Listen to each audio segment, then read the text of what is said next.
So this is a very, very bad design practice. So what we did actually, we just did some kind of stuff, register with that Outbrain. And when the Outbrain provides you a URL, we put that our blog URL.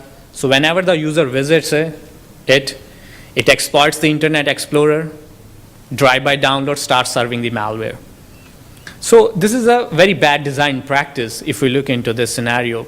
So that even if the service providers, they have to take care, even if they are providing widgets, they should not allow this kind of functionality. Since OWASP 2010 has actually put up A9 category of open web redirection attacks. So you can redirect the traffic, take the malware, take the simple legitimate user to the malware-driven website. But this gives more authentication because it comes from the service provider. And everybody thinks, okay, it's great, like this guy, okay, this is from the web service provider Outbrain, authenticated, let's go to this part. So the user goes there and it's all over. And I really love to talk about the persistent redirection attacks. So I think maybe most of the people are aware about the redirection attacks. Everybody's actually aware, or shall I just a bit get into it? Okay, let's get into it because this is just a one level up. So this is going to be reverse one, very interesting attack, again performed on Oracle and works very well. So let's say you are running a WordPress blog and you get, okay, www.wordpress.com. Go to that URL after your login. So you give, okay, this is a vulnerability in WordPress 2.x somewhere. So you give your credentials. Once you authenticate it, it will take you to some another website. So the thing is that people get to your website, put some credentials, and get into the another website. So the traffic that is coming to your website will get redirected to the third party. That's what OWASP 2010 specification has included it.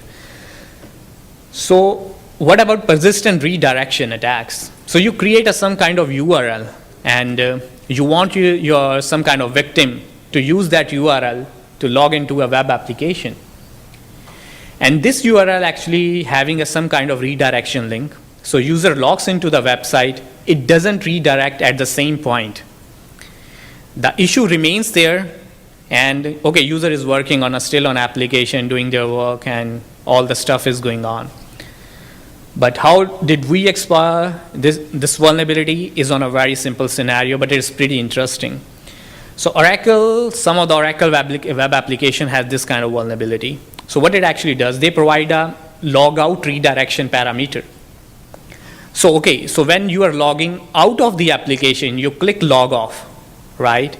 You come back to the main web page of the web application. Simple scenario. But there is a vulnerability in their product that does not scrutinize the filters there. So what we did, so this attack works in a very simple way. So we allow the user to log into a website.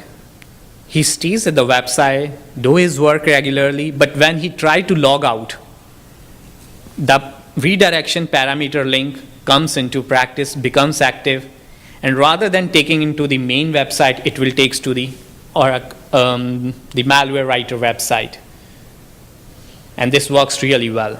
And how did we do that? And this is, I have explained the vulnerability. It works pretty well, and that's why I termed it as logout redirection attacks. So we are not interested in going into login. Okay, let the user do their work and whatever they are doing. We just try to exploit a factor when it is moving out of the application and take him to me. And I will serve drive-by downloads and through exploit the various browsers. So we did that, and this is how it actually works. And maybe I think in the security bulletin in October, you will going to see that vulnerability patched up in Oracle product. But this works really well. Since we have only 45 minutes, I can go ahead and show you the demos, but demos are available. If somebody wants to look at it personally, I can show to them in person. But I cannot run right now because it will not going to complete my talk here. And we have actually conducted a research on declarative security. So it simply relates to like server is sending some kind of HTTP headers, and the browser will react according to it. And we presented this paper in the Unix workshop, and where we conducted tests on 1,000 websites, top 1,000 websites on Alexa, and came up with certain artifacts, whether we are still good enough to use this declarative security or not. So the basic concept is browser will work according to the HTTP headers that a server sent back. And we have these kind of HTTP response headers.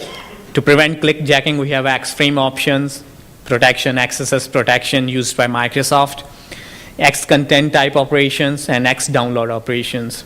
So like, for example, X download options. So what Microsoft actually provides a 3-button approach, like they say open, save, or view right now, something like that. So if the server is sending this X download option, it does not serve the user with the option called open the file right now. So you have to only save this. And but this is really getting harder. I think the only good web server which implements 90% of this is Google Web Server, GWS, and GSC, which they are using for their some kind of things. So if anybody is even using this kind of declarative security, so we have actually noticed about the attacks HTTP response splitting by introducing a byte characters %0D, 0A, and then which actually splits the HTTP response and make the second response to be independent of the first one. So if we use this, we can break this into declarative security, and I think some of the guys have really worked in just releasing the vulnerabilities. But since we conducted the research, so we say like, if these are the issues, so if we provide some kind of parameters like this, and with the %0D, 0A, and change the X download options value, so we can still exploit it very well. And that's how we manipulate the declarative security. So we conducted this research. This paper is actually available at CallSec website on the Unix workshop. And we did the feasibility study. We looked into these kind of web servers which are being used by majority of 1,000 websites. And they are still very, okay, GFE is using, yes. GSC is using, Apache to some extent are using this. Cafe web server, Amazon S3, but none of that. Like Nginx is being used by heavy lot of people, but they are not using declarative security at any part. So when we conduct a further feasibility study, we come out the fact that Google is one of the best web server which are implementing all these options. And these are some of our tests which points to the kind of website, the kind of server they are running, and whether they are using headers and what kind of problems they are facing. Since we have, you must have seen that the Mozilla is also doing a project called CSP, Content Security Policy. It still have a base on this declarative security. So CSP provides some kind of HTTP headers, and still if we want that implementation, so most of the server has to implement, accept that benchmark to provide these kind of HTTP headers. And the very last, the attack I want to talk about is on the CDN attacks. I think like this is one of the biggest problem with the content delivery networks. The major reason behind this is the fact that our organization signs a SLA agreement with a third-party organization. Okay, we'll fetch the content from you. But again, as I discussed in the beginning of the talk, that we are not sure what kind of content will be provided to us. And we have conducted these kind of custom operations and custom attacks, and we find that it's really bad. I don't know, recent in 2000, later half of, in the beginning of 2010, we are right. The White Hat Security, the website is actually pawned by this kind of rule set. So they are using a third-party content, and which actually having some kind of malware advertisement that comes to there and performs the XSS and starts stealing the stuff. So that's why, is it all about signing these service level agreements? I don't think so. And your website is secure, no doubt, but what about the content coming from the third party? That's the question is. So how we can understand the CDN attacks is so this is just a scenario of content delivery networks, GoDaddy and all that stuff. So they still share a lot of content between each other. I have just designed a customized POC for that, and which actually works in this way. This just layout shows the fact that, okay, we are actually allowing the third-party content in the form of Windows Media Player file. So you fetch that file from the, okay, doubleclick.net, and it comes to you.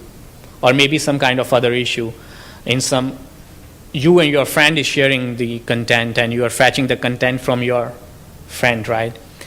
So what I did, this is the way actually I rendered this file, Window Media Player, backdoor it, put some kind of payload in it, and backdoor it. So what happened in real environment, okay, you want a music file which your friend is hosting, and you want it in your web app or the website. You put an iframe, you load this Windows Media Player file in Internet Explorer. So what actually happens when you load it, it will automatically start playing, and within 30 seconds, it will conduct the cross-site scripting. It will start serving malware. That's what it is doing right here, is start serving the Excel malware when it is being rendered into the IE8. So this gives you a customized view of how the content delivery networks are really sharing the bad things out of it. So if we look at the broader sphere, the aim of this talk is to just look at the scenario. 2 points I really want to make. The very first point is automated testing is not the final solution. We are still doing it for business purposes. We are still doing because we have less time while doing service assessments. But I think if we fuse manual testing with automated testing, we still get a better and better results. And of course, your reports look more stronger when it be presenting in front of client. The second thing is to get into the nitty-gritty details of the web vulnerability, how we are going to exploit it step by step, not rather looking into only one point. Okay, SQL, okay, just no. How maximum we can dig deeper, that is the aim of this talk is, and this kind of attacks gives you an idea where we can better go on. And so this is a vicious circle. I always used to call it testing and strengthening, evolving complex technology, complex flaws, and efficient hacks. So all these hacks just for the construction purposes, like how we can still look and get into the better approach into web application while we are pawning the web application or hacking them, even for client side or for your own use. So the conclusion, we just come to that, like attacks in web world are somewhat randomized. Yes, it is, because we cannot say every time is XSS and we still got the same URL. Plethora of components which are vulnerable to all these things. Of course, our mode of operation varies. And I think we should design according to our requirement, but we should constrain some kind of access control principles and all that thing. And at last, I would like to say, test appropriately, test well, and don't rely only on automated tools, because manual testing is what I always aim at, is just 65 to 35% ratio with the automated testing. So that's what I do with my part-time work. When I consult with companies and when I do a lot of stuff with them, research, apart from the vulnerability research and analyzing a lot of underground malware. So all these things come with during how I exploited the networks and how I get into to just generalize the things and putting in the form of papers where we can use it in a broader sphere and to make our secure community more secure.